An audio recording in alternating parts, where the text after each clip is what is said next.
Hey, it's day one of Redfest. I'm here with young Kato. How are you? Yeah, great, thank you. How are you? Yeah, fine, thank you. So, when you see the rain is coming down the day of a festival, does it kind of affect how up for it you feel for the gig ahead? It's a bit of a struggle because, like, obviously it's like we watch bands and stuff. If you're a bit wet, it's not the best. Sometimes though, once you think, oh, I'm just wet now, that's it. Just go for it. Exactly. So either way, we were planning ahead.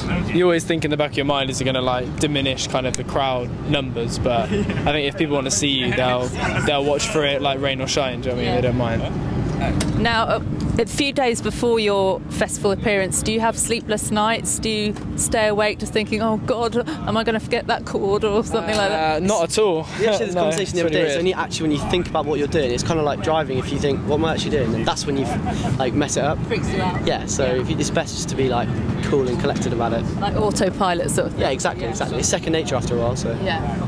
And after you do a gig, do you kind of review each other's performance? Do you say you did too many headbangs there, you did a weird dance there, or whatever? No, well, we don't really review our like performers as such. We know that we have like complete freedom to do whatever we want, and we're happy with that. I think I just get off and moan about like how terrible like my in-ears are, or like how. That's always the problem. It's never about anything but that. I always just moan about that and how like I couldn't hear my voice for like half the song or half the set, or it's all Paul's fault really. Never heard you say like that was good. Never.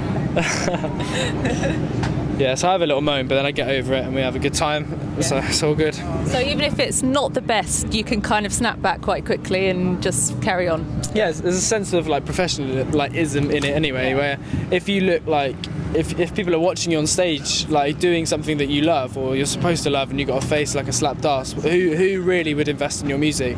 Music's something that should be fun, especially with a band like ours, so even if I can't hear anything, I'm just going to keep going and that's pretty much it. There's only people like Liam Gallagher that can get away with doing like the grumpy thing and it's kind of accepted, isn't it? Yeah, definitely. I don't think it would work with what we do. Weird. A weird mix, wouldn't it? Yeah. So are there any bands here that you know that you've been at festivals with before that you're catching up with? Yeah, there's a few actually, like Jaws and As Elephants Are, and a few. Like we played a festival the other week called Redfest, and it was literally like, I was just saying earlier, it was like a get together with all our mates, because there's loads of bands playing. We know it's really good because we're all sort of at the same sort of level, playing the same sort of festival, so it's good to catch up. We did Dot to Dot with like Hudson Taylor as well, who are quite high up the bill tonight, and they're like, it's going to be beautiful, like their set tonight. I just know it. Really nice. They're really cool. Does it make you nervous when you know people are watching side of stage that are your contemporaries, that they might be looking for more technical things than maybe the people at the front are? Yeah, sometimes a little bit. It's a little bit daunting, but I think like sometimes like the technicalities of it all just sort of doesn't really matter because the vibe of it is way more important. So like someone scrappy is better. I'm often like in my own little world, so I don't see who's side stage or anything like that. Like, it could be anyone side stage, and someone would just have to tell me afterwards, like, oh, do you know Bono was side stage? I'd be like, oh, really? Oh no, that'd be nice. Yeah, that'd be pretty good. Do you have Stephen Hawkins? Or that's not a weird internet rumour, is it? No. Me and Stephen Hawking did spend a night together, yes. We played like Cambridge University sort of end of year sort of graduation thing, and we tried to meet him actually like properly, but we saw him in our set. Sort of, like. That's still pretty cool, isn't it? Yeah, it was funny. Crazy. Our sound guy was like, did you know that Stephen was like watching the set? I'm like, oh, that's pretty cool. Good job you didn't know at the time. That would have been intense. That was what that would put me off. Definitely. Not in a bad way, but I just concentrated so hard then. No, I think you've been played on Hollyoaks, haven't you? In the background of that. But yeah, you are living the dream, and obviously made in Chelsea. Now, do things like that make it easier for your parents to go, they're doing all right, we don't need to worry about them, it's all good? Like when you say people like early on were like, oh yeah, we've got a publishing deal or whatever, they're like, oh, you're writing a book, and it's like, it's fair enough, like because it is quite a weird sort of thing to get your head around, and there's a lot of intricacies into being in a band. Obviously it's mainly about making music and playing music live, but there's obviously a little bit more to it that sometimes goes over people's heads. So that does make it a little bit easier, but equally then you get, oh, you've made it. It's like, yeah, you've made it. Like, you're on Hollyoaks. It's like, yeah, I have, yeah. It's not the case. But, if you could appear on any TV show in terms of having your music used in it, what's the dream for you? I think that main Chelsea thing was great because it was at like the time where I'd say it was like peak, so it was when everything was like really buzzy, and it was the first episode of the brand new series, so that's perfect for us. Exposure wise, that's brilliant. It's terrible for bands like almost like us nowadays because there's no Top of the Pops. I know like there's no like real love for like what is like live music on TV. So Top of the Pops would be great if that made a comeback. I always say that people want it back, but the commissioners don't think that we do. But I think there's enough of us that are like we're ready for it. Yeah. Like CD UK as well. Do you remember that? SMTV. Yeah, that's those were the days. Yeah, definitely. Cat Dealey, Ant and Dec. We'll do all that. Bring them back. Yeah. And Big Breakfast while we're talking about old TV shows. Do you remember that? Am I showing my age now? Ancient girl. Of it, yeah.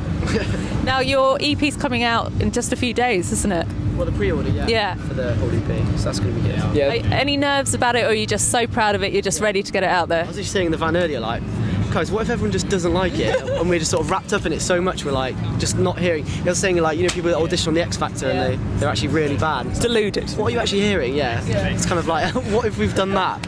Yeah, hopefully not. No, but it's something that we're really pleased about, like in terms of like getting it out. We've worked it all kind of perfectly for the summer. It's called Sunshine. It's kind of got that feel about it, but I'm sure it's going to rain every day from now on. But we're really pleased about it, and it shows like where we are as a band right now, just like 6 lads having a laugh. And we hope everyone would enjoy it and make it kind of like their sound of the summer. Hopefully, you never know. And who are the people that you play it to for the honest opinion? Is there like a friend that you know will be brutal? If it's not good, they'll tell you.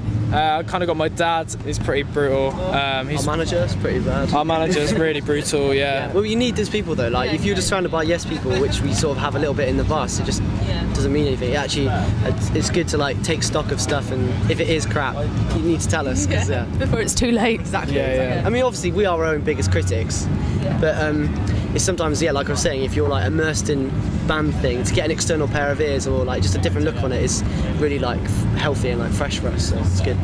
In terms of whittling down the songs that make the EP, how hard is that process? Is it a long series of debates between you about which ones? Debates is a light word. We had like a 45-minute to an hour debate on the last song on the EP. We had two to three contenders. We're in the studio about to record drums, and I got outvoted, but I'm glad we went with it though, because it fits better within the kind of like whole entity of the EP, and it kind of actually, fortunately, every song is about light in some way.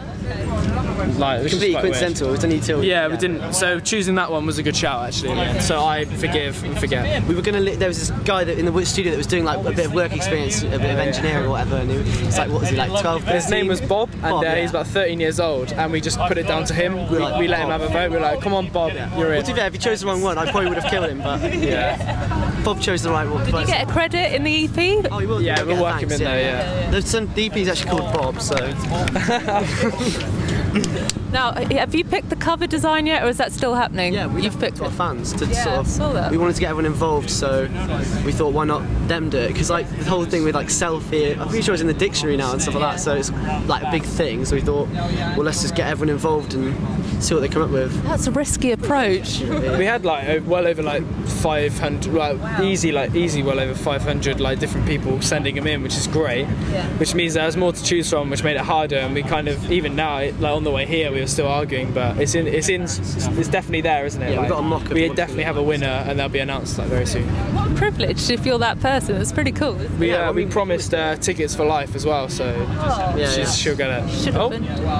Oh, giving something away. Okay, 50% of our entries have gone. Sorry, lads. There's a bit of both people out there maybe as well. You know, the half and halves. Oh yeah, sure. Yeah, we accommodate for all. There you go. You know, PC and all. Exactly. Yeah, we like use a lot of people. Like I think our last, like our EP and a couple of singles, we've used people that like are local to us that we know, that we just sort of think, do you want to be on it? Like, it's not like loads of models or anything like that. It's just, do you want to be on it? Our first ever EP, self-titled, the one that was on like Lab Records, it was a girl called Anna. She's a fan of the band, and she like liked one of our statuses, and we needed to find the photo for the EP in like a few days. And I saw her profile photo, and I was like, that is colourful, that is poppy, that's everything, that's ballsy, because she's like topless, with like paint all over her. You can't see it, but she's topless, paint all over her face, big lovely white teeth, and you're like, I just said to the boys, like, that's it, that's the one. And it's got an instinct about it. Yeah. So I'm just scouting everyone's profile photos now. Stalker. That's what he was really doing. Yeah. No, you went on tour with You Me at 6. Now, playing those huge arenas, was that really daunting, or did you just revel in it and go, we're going to take this and we're just going to go with it? A bit of both. I think before we went on, we had this sort of what's it called, like ritual of like we playlist loads of songs on our Spotify thing, and there's everything on there from like Belinda Carlisle and stuff like that. Shalimar. Yeah, it's loads Prince. of stuff. Like, yeah. I think with those things you've got to make the most of it. You can't really shy away from it. You've just got to, because it's there for the taking if you want it. So. What's the dream scenario for you tour-wise if you could pick like the one person to tour with? Who's that? Pick someone to tour with. I'd say, I don't know, like it depends. Like we feel that we can do a good job in front of any crowd, so that's why we completely love like the You Me at 6 tour, because there are a great like variety of people, from like young girls that hear it on like Radio 1 and stuff like that, from like lads who have like been there from the beginning that just love to go and like get rowdy. So we love to, like turning up and not knowing who's going to be there, so I take any tour. You quite like the challenge of winning people over as well. Yeah, it's a hard challenge, and we've been a band for like more than 4 years easy, so we've done like the gigs in front of no one, literally no one, the sound man. Still do sometimes. And we won the sound man over once, where it was just him in the room pretty much. So yeah, we like a good challenge. And how's the Radio 1 relationship going? Because I know you wanted to build on that after the last single that they really picked up on it. Are you still kind of getting in there and saying, check this out? It's such like a massive thing nowadays. Like it's weird. It feels like sometimes it's like the only avenue that you can really go down to get anywhere, which is a shame. But yeah, obviously they're really crucial, and I think they played Drink Nuts Play loads of times and stuff, and so they're really supportive. So hopefully this next single they'll pick it up as well. Yeah, the foot's in the door, so that's exactly. the main thing. Okay, so the rest of the summer, what have you got on festival-wise? We've got a few little festivals like here and there, and really we'll just be kind of like we'll be behind the campaign of like Sunshine, and we'll be giving it a big push and making sure everyone